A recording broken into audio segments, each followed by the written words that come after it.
Ahora mencionan, el agente etiológico bacteriano más frecuente de las neumonías adquiridas en la comunidad en el grupo etario de 4 meses a 2 años. Habíamos mencionado. Entonces, el agente etiológico, vamos a mencionar los agentes etiológicos bacterianos que producen de acuerdo al grupo etario cada uno de ellos. Primero, se divide en etapa neonatal. En etapa neonatal lo dividen en dos incluso, ¿no? De 0 a 21 días, aquí los gérmenes más frecuentemente involucrados están el E. coli, ¿ya? Que son las enterobacterias, y el Streptococcus grupo B. Estos son los dos agentes etiológicos más frecuentes. Incluso aquí también se debería agregar la Listeria monocytogenes, ¿ya? Que es otro agente etiológico que ahí me he olvidado de ponerlo. Entre las 3 semanas y los 3 meses, ahí está la Chlamydia trachomatis, como ustedes verán, los gram negativos que en este caso sería el E. coli, Staphylococcus y la Bordetella pertussis. ¿Ya? ¿Por qué la Chlamydia trachomatis? Porque habitualmente la Chlamydia trachomatis necesita de un periodo de incubación aproximadamente, una vez que ha pasado el canal del parto, más o menos por lo menos de 14 a 21 días, no menos. Por eso que la sintomatología recién la vas a tener por lo menos después de 3 semanas. Por eso que se cataloga que a partir de las 3 semanas para adelante pudiera ser el agente etiológico. De los 4 meses hasta los 4 años, el agente más frecuentemente involucrado es el Streptococcus pneumoniae, que en este caso es el neumococo, ¿ya? Un porcentaje menor para el Mycoplasma pneumoniae, como habíamos mencionado, pudieran ustedes encontrar Mycoplasma en niños de 2 años o de 3 años, sí, pero en menor cuantía.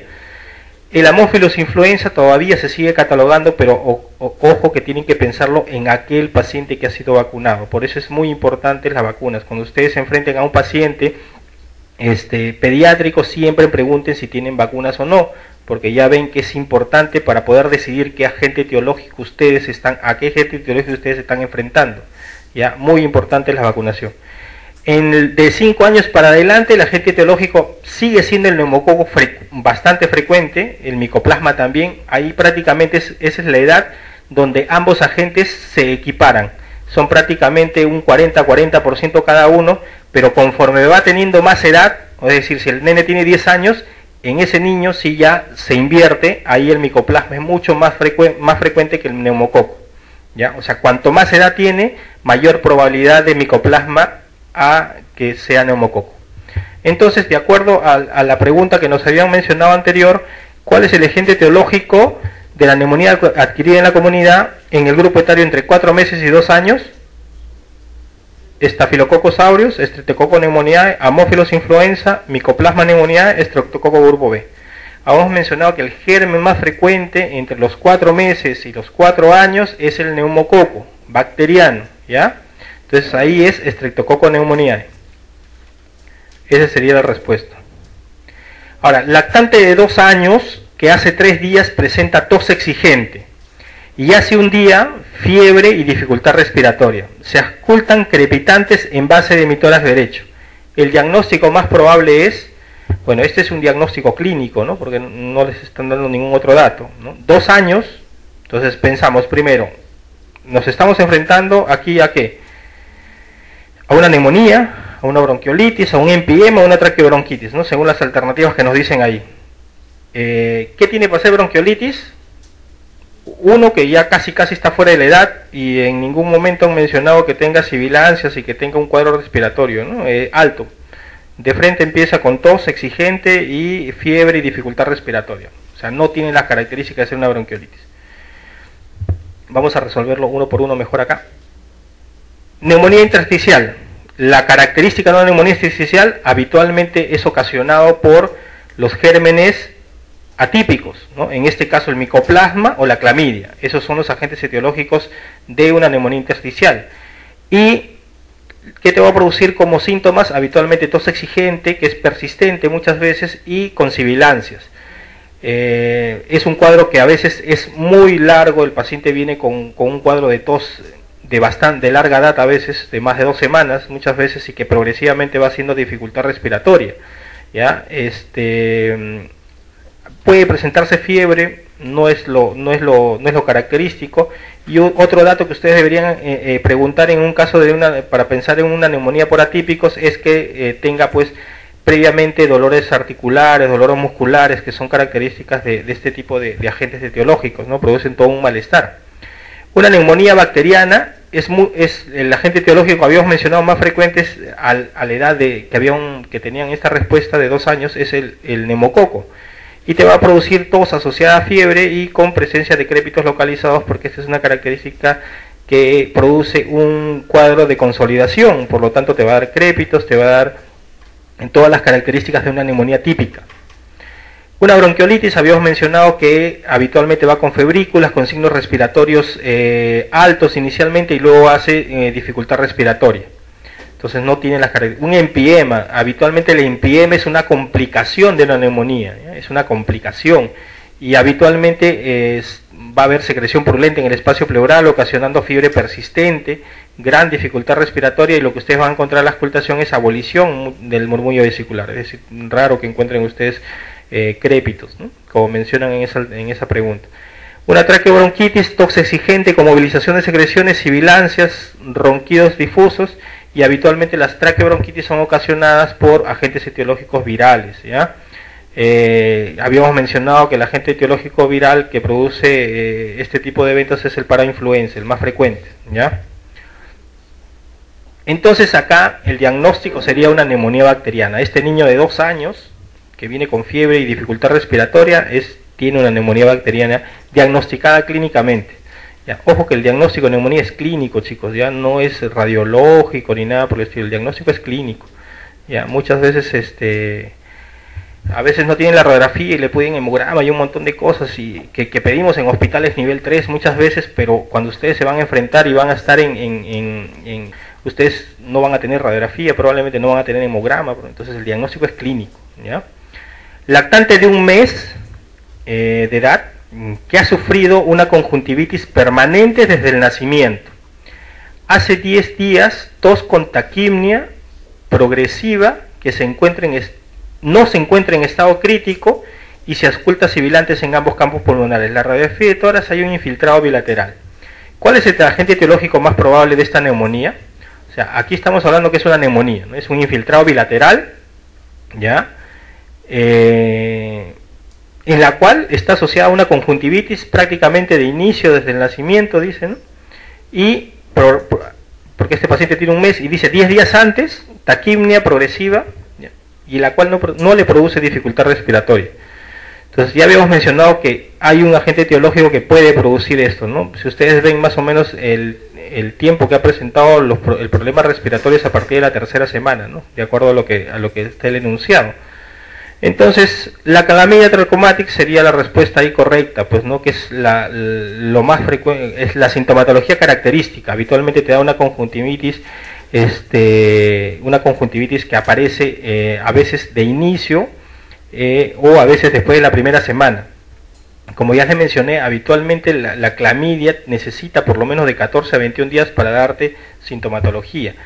16% de los recién nacidos de madres con clamidia trachomatis en el canal de parto, es decir, de todas las madres con clamidia, el 16% de los recién nacidos van a adquirir este germen.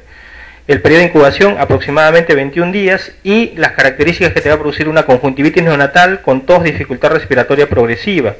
¿Ya? En la radiografía ustedes lo que van a ver es un patrón intersticial bilateral, esa es su característica, ¿ya? Por eso les mencionaba que el grupo etario en pediatría es muy muy importante.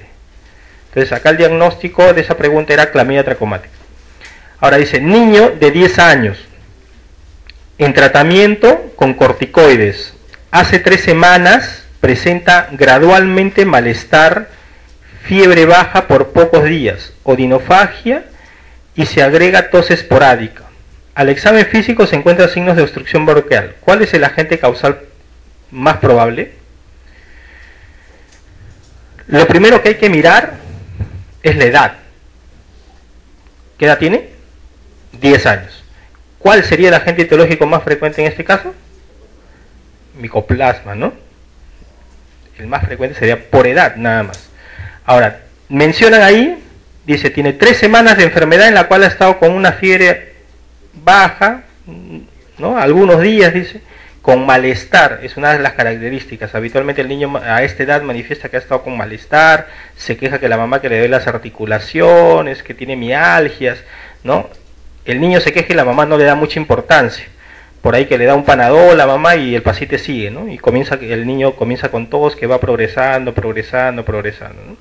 Y ya llega un momento en el cual el paciente ya cuando lo llevan, porque la tos se hace mucho más exigente o mucho más evidente, entra con dificultad respiratoria, entonces la mamá lo lleva a la emergencia o lo lleva a la consulta, y ustedes lo que van a encontrar pues son signos de obstrucción bronquial, ¿no? Entonces por eso ahí mencionan cuál es el agente etiológico. Un Mycobacterium tuberculoso, habitualmente la sintomatología es un poco diferente, ¿no? Que va con fiebre habitualmente nocturna, que habitualmente el paciente es tosedor crónico de larga data, bueno, ahí en este caso el contacto que pudiera haber, ¿no? El estreptococo neumoniae ya habíamos mencionado que no es la característica de presentación. Habitualmente el neumococo neumoniae te produce un cuadro respiratorio que empieza con fiebre, el cual es una fiebre alta y con tos, la cual va haciéndose progresiva cada vez más, ¿no? Y encuentras todos los signos que normalmente se encuentran en una neumonía clásica. Clamidia trachomatis como alternativa no podría ser, pues porque hemos hablado que la Clamidia trachomatis, eso se da en menores de 3 meses, ¿ya? Entonces, de acuerdo a esas alternativas, la respuesta ahí sería Mycoplasma pneumoniae, ¿no? Desglosando uno por uno. Entonces, acá la respuesta correcta sería Mycoplasma pneumoniae. Sobre todo la edad, por eso les mencionaba, la edad es muy importante en pediatría. Niño con neumonía estafilocócica, dice. Meticilino resistente, ¿ya? Es un estafilococo, ¿ya? Meticilino resistente. ¿Cuál es el antibiótico de elección? Ahí debe decir, ¿no? Ahí dice de acción. ¿Cuál sería el antibiótico de elección? Hay algunos antibióticos que nosotros usamos para estafilococos, ¿no? Habitualmente lo que nosotros usamos como tratamientos en aquellos que son meticilinos sensibles, podemos usar las penicilinas antineumocócicas, que son la oxacilina, dicloxacilina, ¿no? Como primera elección. Si es que en todo caso como una alternativa el paciente sea alérgico, podemos utilizar clindamicina, cefazolina. Ahora, si el paciente es resistente, es meticilino resistente, en todo caso la primera alternativa es vancomicina, ya sería la alternativa. La primera opción, perdón. Y si no tenemos o bueno, en todo caso, de repente, de acuerdo a esta pregunta, dicen no nos mencionan vancomicina, pero las alternativas tenemos ahí teicoplamina y linezolid, ¿no? Entonces, serían las alternativas de las cuales podemos usar, ¿no? Entonces, en la pregunta anterior, acá la respuesta correcta es teicoplamina. ¿Ya? La lincomicina no tiene acción, dicloxa sí, pero es bioral y además es la primera alternativa para meticinos sensibles. Ceperazona no se usa, citromicina tampoco. Entonces acá la respuesta es teicoplamina. Ahora dice, neonato de 20 días, con peso al nacer de 2 kilos, con labio leporino y paladar hendido, unilateral. Presentó vómito lácteo e inmediatamente después dificultad respiratoria. Al examen, un peso de 2 kilos 800 gramos, una frecuencia cardíaca de 60 por minuto, frecuencia respiratoria de 60 por minuto, frecuencia cardíaca de 140, tiraje subcostal, intercostal y retracción sifoidea. ¿Cuál es el diagnóstico más probable? Entonces, nos dan estas alternativas y comenzamos a desglosarlo.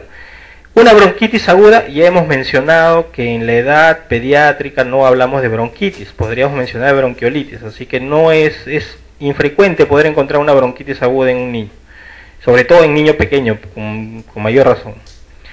Y como ya hemos mencionado anteriormente, da signos de tos productiva, fiebre, roncantes, sucrépitos. Una cardiopatía congénita, ¿podría ser una cardiopatía congénita? Podría serlo, por supuesto, tiene 20 días. De acuerdo a eso va a depender de acuerdo a la cardiopatía, porque si tiene UCC, la gran característica que te va a dar una cardiopatía es que va a tener pobre ganancia de peso, ¿no? Dificultad respiratoria y lactancia entrecortada. Ahora, ¿qué cardiopatía congénita, mencionemos en todo caso, qué cardiopatía congénita a los 20 días de nacido te puede dar sintomatología? Ojo que es acianótico, porque en ningún momento ha mencionado que es cianótico este niño, ¿no? Entonces, acianótico, que nos dé una sintomatología tan rápida, tendría que ser un gran CIB o un PSA grande, ¿no? A lo mucho. Pero si es que es grande, tengan en cuenta que ese niño no va a ganar de peso.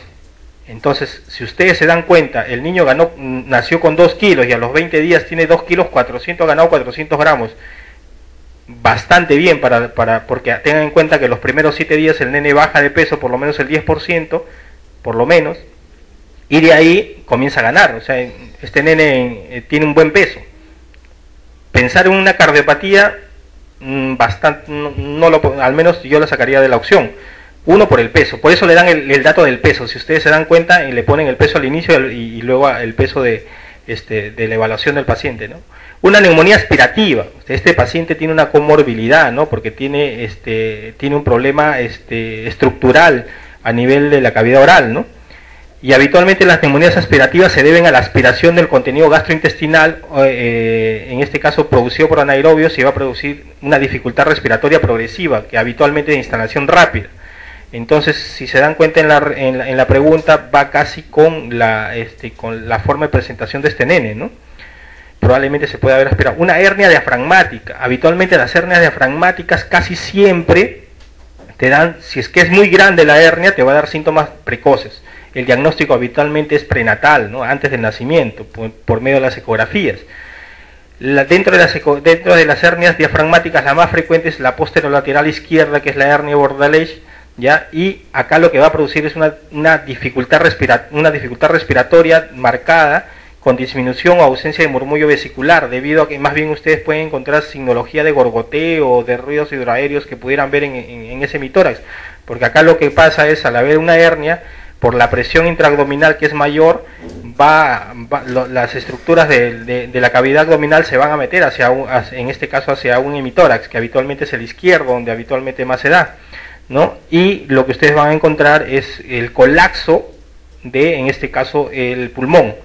Por lo tanto, van a encontrar que el paciente va a estar pues con dificultad respiratoria, con ausencia de murmullo vesicular, va a haber cianosis, y lo otro característico es que va a haber un abdomen excavado, ¿ya? Entonces, no tiene la sintomatología esta pregunta para poder hablar de una hernia diafragmática. Una fístula tráqueo-esofágica podría ser, por supuesto, porque si este niño tiene una malformación acá arriba, lo más probable es que pudiera también tener otras malformaciones más acompañadas, ¿no? Habitualmente se manifiesta de recién nacido, pero hay un dato importante, que habitualmente las fístulas tráqueo-esofágicas van con cialorrea, bastante frecuente, y al momento que le van a pasar la sonda nasogástrica no pasa, ¿ya? Habitualmente da dificultad, tos con dificultad respiratoria progresiva, y el antecedente por hidrangios, ¿no? Entonces, o sea, si analizamos todas las alternativas acá, de acuerdo a lo que el paciente nos ha manifestado en esta pregunta, el diagnóstico sería una neumonía aspirativa. Este nene, lo que ha pasado, probablemente tenga un problema de deglutir, lógicamente por su propia malformación que tiene. Eso le ha condicionado probablemente que vomite y el nene y se aspire, ¿no? Entonces, lo más probable es que eso es una neumonía aspirativa, lo que ha tenido ese nene. Entonces, la respuesta correcta sería neumonía aspirativa.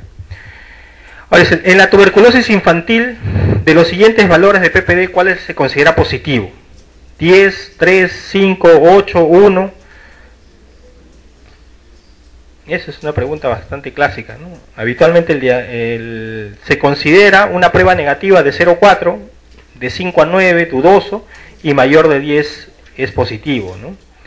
El PPD se hace positivo sobre todo entre la segunda y la 10ª semana de posinfección, ¿no? Una vez que el paciente ha tenido el contacto y entró el germen, entre la segunda y 10ª semana recién va a tener el PPD positivo, ¿no? Ahora, el PPD no significa enfermedad, por si acaso, chicos, ¿eh? No crean que el PPD positivo significa que estás haciendo la enfermedad. Lo que significa el PPD es que estás con la infección de TBC, que es diferente, ¿ya? Probablemente ustedes que van a los hospitales probablemente nos saquen el PPD y tengamos un PPD más de 10 todos, ¿no? Y eso se debe pues porque hemos estado en contacto con el germen, expuestos al germen. El problema es que nosotros no hacemos la enfermedad ¿por qué? Porque tenemos una inmunidad adecuada para que el germen no prolifere. Pero tengan en cuenta que si ustedes bajan su inmunidad, sobre todo ustedes que están de internos, habitualmente cuando comienzan a tener el estrés propio del interno, dejan de comer, dejan de hacer varias actividades, entonces eso va a disminuir sus defensas. Y eso lógicamente puede reactivar un germen que ya lo pudiéramos haber tenido de por sí, ¿ya? El PPD debe ser negativo puede ser negativo en el 10 al 20% de las TBC comprobadas, ¿no? O sea, no necesariamente el PPD tiene que ser positivo. Habitualmente también es negativo en inmunodeprimidos, en malnutridos severos, en TBC miliar, en varicela, sarcoidosis, VIH. O sea, hay algunas patologías que pudieran ustedes encontrar un PPD negativo. Entonces ahí la respuesta correcta es 10 milímetros, ¿no? ¿Cuál es el diagnóstico presuntivo frente a un paciente de 8 años de edad que presenta un absceso frío, con destrucción de la piel subyacente y ganglio cervical ulcerado? Entonces, estamos ante un paciente que tiene un absceso frío y destrucción de piel a nivel cervical, tiene un ganglio que se ha ulcerado. Entonces, puede ser un goma sifilítico. Bueno, habitualmente el goma sifilítico son lesiones focales, ¿ya? Inflamatorias, no supurativas habitualmente, ¿no? Que son especie de fibrosis en la piel, en la víscera, en los huesos y mucosas. O sea, van a ser múltiples, lo habitual es que sean múltiples. El goma sifilítico habitualmente se da en la sífilis terciaria, en la etapa de la sífilis terciaria, ¿ya? El paciente, lógicamente, previo a eso debe haber pasado por sífilis secundaria, que es una sífilis sistémica y todo ello, que va a tener una sintomatología bastante florida, ¿no? Entonces no es la característica del goma sifilítico de lo que nos han mencionado ahí. Puede ser una esporotricosis. La esporotricosis es una infección fúngica que va a ser producida por el Sporotrix schenki, ¿no? Esta infección fúngica lo que va a hacer son placas eritematosas, ¿no? Son unas placas rojizas, infiltradas y verrucosas y ulceradas en el centro, ¿no? Que son indoloras y habitualmente se dan en las extremidades. Y algo característico que ustedes van a encontrar es que localmente muy cercano a ellos van a encontrar ganglios satélites que van a estar inflamados en forma de cadenas, ¿ya? Y la esporotricosis ustedes la ven en aquellos pacientes que son manipuladores, por ejemplo, de pescados, ¿no? Habitualmente ahí está este honguito en el pescado, en algunos productos, al momento de la manipulación y entra por medio de en este caso de los pulpos de los dedos. ¿Ya? Esa es la esporotricosis, no tiene características, al menos para hacer de acuerdo a la pregunta. Una hidradenitis supurativa. La hidradenitis supurativa habitualmente es una enfermedad crónica, inflamatoria, a nivel recurrente, que va y viene, ¿ya? Y habitualmente se da en las glándulas apócrinas, ¿no? Es decir, va en la axila, en la ingle, en el perineo, en región perineal, en cuero cabelludo. Son lesiones bastante dolorosas, ¿no? Que tienen trayectos y van a supurar, ¿ya? Pero habitualmente se dan en sectores donde hay bastantes o una gran cantidad de glándulas apócrinas, ¿no? Entonces no tiene las características de lo que habíamos mencionado, ¿no? Una escrófula es una linfadenitis habitualmente cervical, ¿no? Habitualmente cervical, y que se ulcera y se drena con secreción purulenta, habitualmente no es dolorosa, ¿no? La escrófula lógicamente es una complicación de la tuberculosis, ¿ya? Un forúnculo, es una área grande, dolorosa, bien eritematosa, ¿ya? Que habitualmente a nivel central hay pus localizada y está ubicado a nivel de folículos pilosos, pues, ¿no? Entonces, dentro de las características o de las alternativas que le han dado a ustedes, ahí el diagnóstico sería una escrófula, ¿ya? Eso sería el diagnóstico. Paciente de 4 años de edad que es llevado a emergencia por tos y dificultad respiratoria. Antecedentes de síndrome obstructivo bronquial recurrente, rinitis y urticaria. Al examen físico, una frecuencia respiratoria de 64 por minuto, frecuencia cardíaca de 140 por minuto, presenta tirajes, sibilancias y estertores. ¿Cuál sería la presunción diagnóstico? O sea, este niño tiene 4 años, ¿ya? Para los 4 años, fíjense, la frecuencia cardíaca tiene 64, ¿no? Está recontra polineico para su edad, ¿no? Lo normal es que sea 20. 20, 24 como máximo, ¿no? Está con 64. Tiene una gran dificultad respiratoria este niño, ¿no? Ha tenido ya antecedentes de SOP recurrente, rinitis y urticaria. O sea, este niño tiene ya ahí, si ustedes se dan cuenta, tiene una probabilidad de ser una enfermedad. Fibrosis quística. A los 4 años, dice, ¿no? Presenta cuadros de SOP recurrente. Claro, por supuestamente que sí, fibrosis quística es un diagnóstico diferencial de SOP recurrente. Pero lo que no va con fibrosis quística, lo que no va con el paciente, uno, que tenga signos gastrointestinales que no nos han mencionado en estas alternativas, y una pobre ganancia ponderal, ¿no?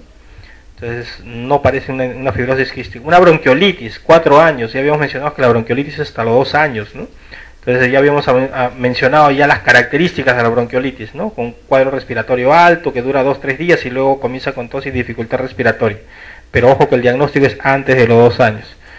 Insuficiencia cardíaca congestiva. Bueno, la insuficiencia cardíaca congestiva lógicamente puede ser debida a una cardiopatía a esta edad, ¿no? Pero para hacer una cardiopatía debería tener algunas otras alternativas, que en este caso, aparte de la tos y dificultad respiratoria que puede conllevar, es la pobre ganancia ponderal, ¿no? Porque si este paciente está con un cuadro que tiene SOP recurrentes, tendríamos que ver la parte del peso, de que tenga tisnia y toda la incompatibilidad para en este caso para hacer ejercicio, ¿no? Porque el paciente habitualmente tiene dificultad después de ello.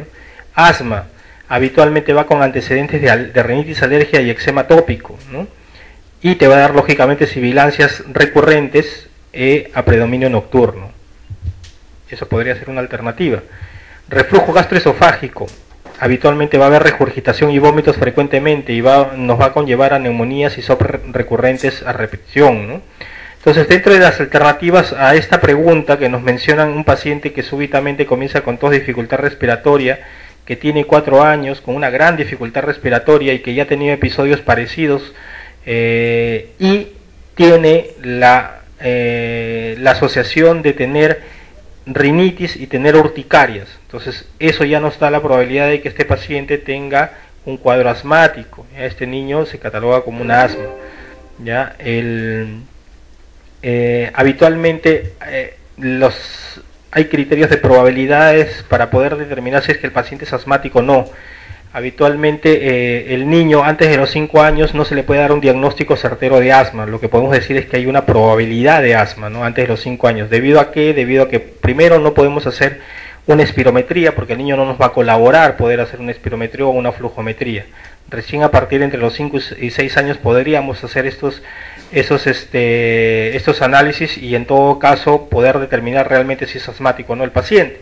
Entonces hay criterios los cuales nos indican probabilidades de asma, ¿no? Los criterios de API que le llaman, ¿no?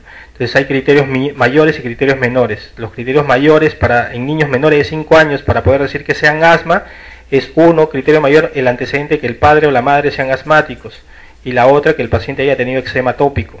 ¿Ya? Esos son los criterios mayores.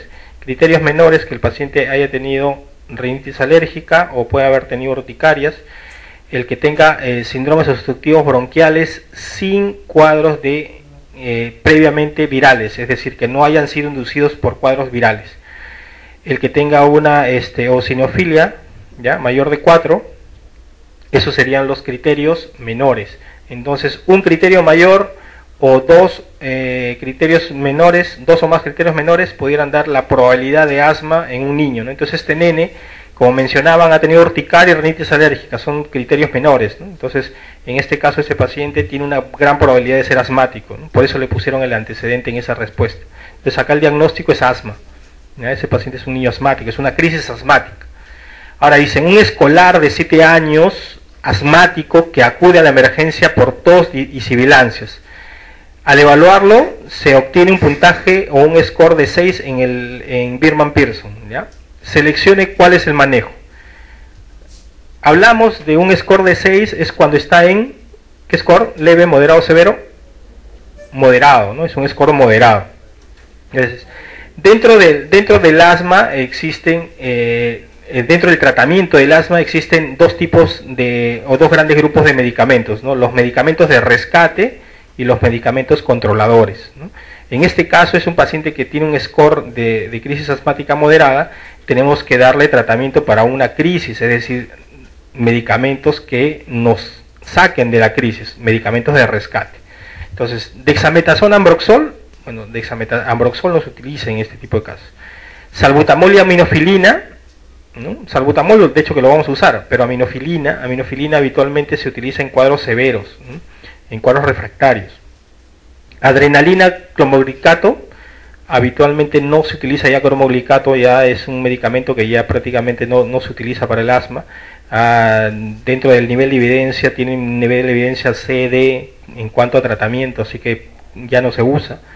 Adrenalina, habitualmente la adrenalina, salvo que ustedes estén en un lugar muy alejado y lo pudieran utilizar adrenalina, lo podría hacer si es que por ahí no tienen un beta 2 agonista, ¿no? Pudiera salvarles. Salbutamol y dexametasona, bueno, un beta 2 agonista y un corticoide, y dice aminofilina y cromoglicato. Bueno, ya habíamos mencionado que la aminofilina, para qué se da, el cromoglicato que ya no se usa. Entonces, acuérdense que la piedra angular para el tratamiento de una crisis asmática siempre es un corticoide más un beta 2 agonista. O sea, esa es la piedra angular de la crisis asmática. Ojo que una crisis asmática no mejora solo con salbutamol. O sea, si el paciente ustedes lo catalogan como crisis asmática o asma aguda, moderada o leve, incluso necesita forzosamente de darse corticoide sistémico. Ojo, sistémico, no inhalado, ¿ya? Entonces acá la respuesta sería salbutamol y dexametasona. Habíamos mencionado que hay algunos medicamentos que son los medicamentos de rescate. ¿Cuáles son? Los medicamentos de rescate tenemos primero los beta 2 agonistas, que llamamos inhalados en este caso, que son de acción rápida. Aquí encontramos el salbutamol, el levosalbutamol y la terbutalina, ¿no? Habitualmente lo que nosotros tenemos acá y usamos mucho es el salbutamol. También podemos utilizarlo en vía aerosol, ¿no? Hay también salbutamol, que es el Ventolin en gotas para nebulizar, o el fenoterol también lo podemos usar, ¿no? Otro medicamento que es de rescate es el corticoide sistémico, que ya les había mencionado. Son los medicamentos que van asociados al beta 2 agonistas. Esa es la piedra angular del tratamiento de un tratamiento de rescate de una crisis asmática. Si es que a pesar de eso, dentro de la primera hora que ustedes le dan tratamiento, el paciente no mejora, entonces ahí pueden usar otras cositas, como puede ser el bromuruplatropio.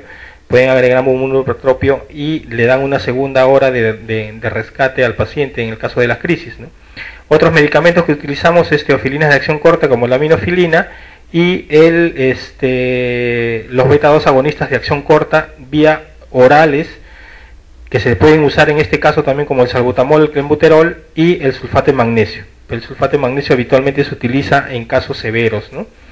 No es al menos como primera elección. Entonces acá la respuesta, como habíamos mencionado, es el corticoide más el beta 2 agonistas de acción rápida, que en este caso es inhalado, pues, ¿no? Entonces ahí la respuesta es salbutamol más dexametasona.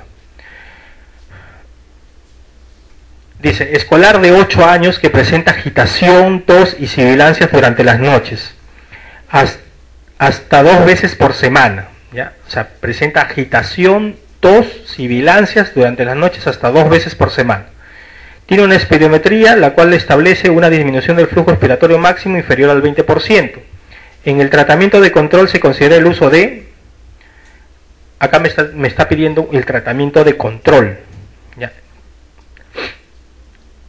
Como les había mencionado, hay terapias de control y hay terapias de rescate. Ya mencionamos la terapia de rescate. Ahora, las terapias de control son todos aquellos que van a controlar el asma futuro, ¿ya? Ahí tenemos vamos a ponerle, perdón, acá. Dentro de los medicamentos controladores, el primero y a la cabeza están los corticoides, en este caso inhalados, ¿ya? Los corticoides inhalados, ¿ya? Ahí dice o sistémicos, ahí ha habido una confusión, ahí son corticoides inhalados, ¿ya? Otro controlador son los beta 2 agonistas, ¿ya? De acción prolongada, ¿ya? Con combinación de glucocorticoides, de corticoides inhalados. Ojo que los beta 2 agonistas de acción prolongada no se pueden dar solos, tienen que ir siempre asociados con un corticoide, ¿ya? Otro controlador, modificadores de leucotrieno, que son los antileucotrienos, el Montelukast, conocidísimo, ¿ya? La teofilina de acción prolongada, que es lo que se da en el seguro, habitualmente todavía siguen trabajando con este medicamento. Cromoglicato, como ya les mencioné, habitualmente no se usa, ya casi se ha dejado usar por el nivel de evidencia que tiene. Anti-IgE, que bueno, no lo tenemos acá. Y lo que habíamos mencionado, el glucocorticoide inhalado, son considerados como la terapia más efectiva actualmente utilizada, ¿ya? Entonces, ahí la respuesta correcta en en esta pregunta es corticoide inhalado, ¿ya? Pero, ojo, ahí hay una salvedad, porque si ustedes ven la pregunta, si ustedes la examinan bien, dice que el paciente tiene tos y agitación nocturna, o sea, ese paciente, aparte de ser un asmático crónico que necesita controlarlo, necesita también de darle un beta-2 agonista de acción corta, porque tienes que sacarlo primero de la crisis para recién dejar un corticoide inhalado solo. Entonces, en este caso la respuesta sería corticoide inhalado más beta-2 agonista, ¿ya? Por eso la pregunta es muy importante que la lean bien. Ahora, dice, niño preescolar presenta tos exigente, de inicio brusco, pérdida leve de la conciencia al examen físico, hipersonoridad en hemitórax, radiografía un enfisema pulmonar unilateral. ¿Usted debe sospechar de? A ver, vamos a ver. Una epiglotitis, ya habíamos mencionado que las epiglotitis habitualmente van con fiebre alta, muchas veces con una apariencia tóxica, el paciente va a estar tóxico, decaído, ustedes lo van a ver mal, ¿no? Habitualmente es de instalación rápida y hay una progresión de una disfagia, con cialorrea abundante y dificultad respiratoria. Ya habíamos mencionado que la Haemophilus influenza tipo B del agente infeccioso es más frecuente y que ahora se está viendo menos casos de esto por la vacunación que hay, ¿no? Entonces, de acuerdo a lo que nos han mencionado, no forma parte en este caso de lo que nos acaban de decir. Un síndrome de escape de aire, ¿qué significa eso? Escape de aire es el escape de aire intraalveolar, ¿ya? A otras zonas, lo que va a hacer es producir, en este caso, cuadros como neumotórax, neumomediastinos, enfisema pulmonar. O sea, un síndrome de escape de aire son todas aquellas enfermedades que van a hacer que el alveolo se conecte, en este caso, con la parte o de la pleura o del mediastino y puede ocasionarnos neumotórax, neumomediastino o enfisema pulmonar. Entonces, no parece tampoco el cuadro que nos han mencionado. Un cuerpo extraño, ¿eh? Habitualmente es de inicio brusco, ya habíamos mencionado, con tos, asfixia, cianosis, dificultad respiratoria, telectasia bronquiales, segmentarias, y puede haber un enfisema pulmonar unilateral, ¿ya? Entonces, más parece, de acuerdo a las alternativas, que puede ser un cuerpo extraño. Sigamos viendo. Una neumonitis intersticial, ya habíamos mencionado que los procesos intersticiales lo que nos van a dar son sibilancias, ¿no? Y tos exigente. Es un proceso inflamatorio que puede producirse tos, dificultad respiratoria en este caso. Las neumonitis intersticiales son aquellas, por ejemplo, cuando tenemos se pueden ver, por ejemplo, en intoxicación por hidrocarburos, por ejemplo, ¿no? Por gasolina, por querosene, ¿no? Eso nos va a dar una neumonitis intersticial. Crisis asmática, ¿no? Ya habíamos mencionado que en este caso es tos a predominio nocturno con disnea, sibilancia y dificultad respiratoria. Pero de acuerdo al enunciado de esta pregunta, este es un cuadro sumamente súbito, en la cual no nos mencionan nada de antecedentes, en la cual el niño comienza con dificultad respiratoria marcada, ¿no? Y es un preescolar. Habitualmente los preescolares y los lactantes son los que más pueden sufrir este tipo de cuadros, ¿no? De cuerpo extraño en vía respiratoria, ¿no? Acá la respuesta es cuerpo extraño. El aumento del estridor en el recién nacido cuando está en decúbito supino sugiere la existencia de, o sea, ¿qué pasa si tenemos un recién nacido el cual lo ponemos en decúbito supino y comienza a ser un estridor? ¿Qué piensa?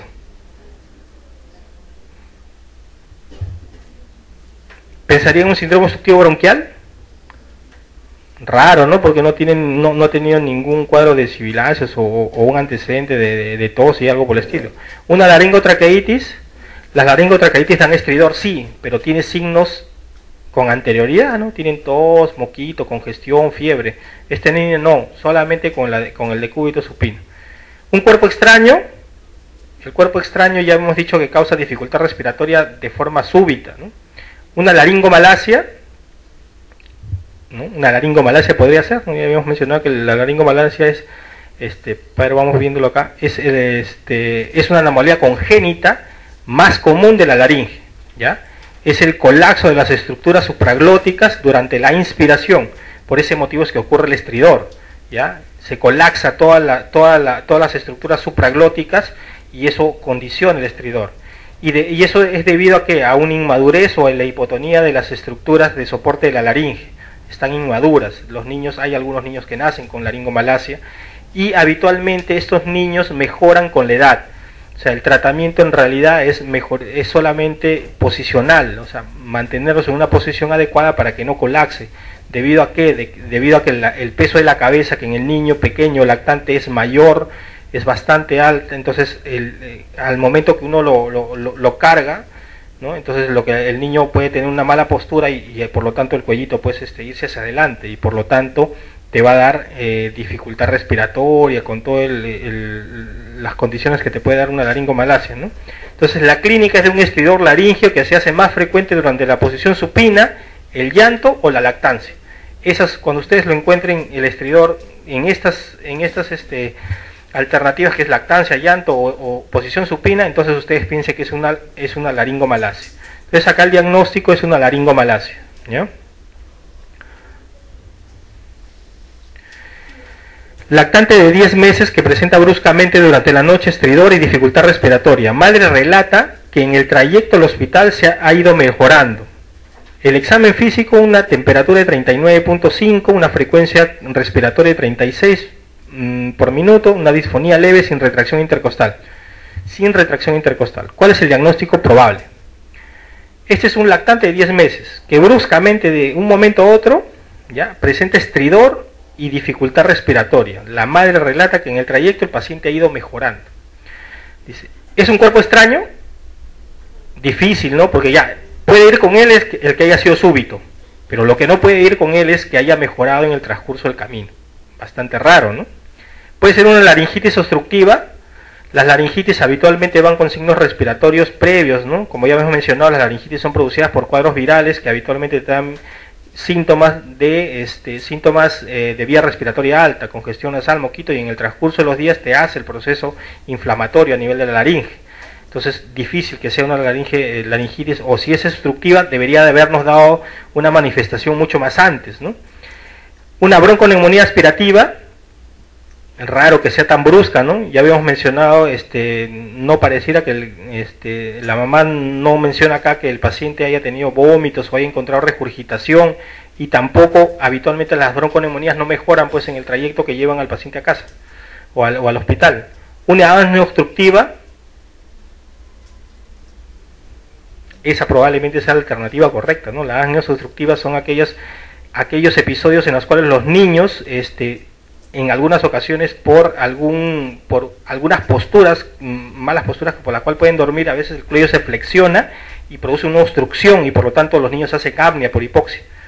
Y lo reposicionas y el niño comienza a respirar normal y mejora. Entonces, lo más probable es que esto sea una bronquitis obstructiva. Ya hemos mencionado que bronquitis no se da como diagnóstico en niños. ¿Ya? Entonces acá el diagnóstico es una apnea obstructiva. Apnea obstructiva sería el diagnóstico. En la fiebre, claro, en la fiebre, ese es el dato que en todo caso podría ir, también eso es lo que justo yo estaba leyendo, pues esta pregunta la analicé bien, que podría ir con una laringitis, pero el problema es que lo que te dice es que después el paciente mejora, es lo único. Ese dato es el distractor en todo caso que te podría hacer confundir, pero probablemente es un distractor y nada más. Lo que pasa es que a veces en las alternativas te ponen un distractor como para confundirte, pero habitualmente las apneas obstructivas no van con fiebre, pues. Ese sería lo que no va con esto. Pero dentro de todas esas alternativas, la única que va es apnea obstructiva.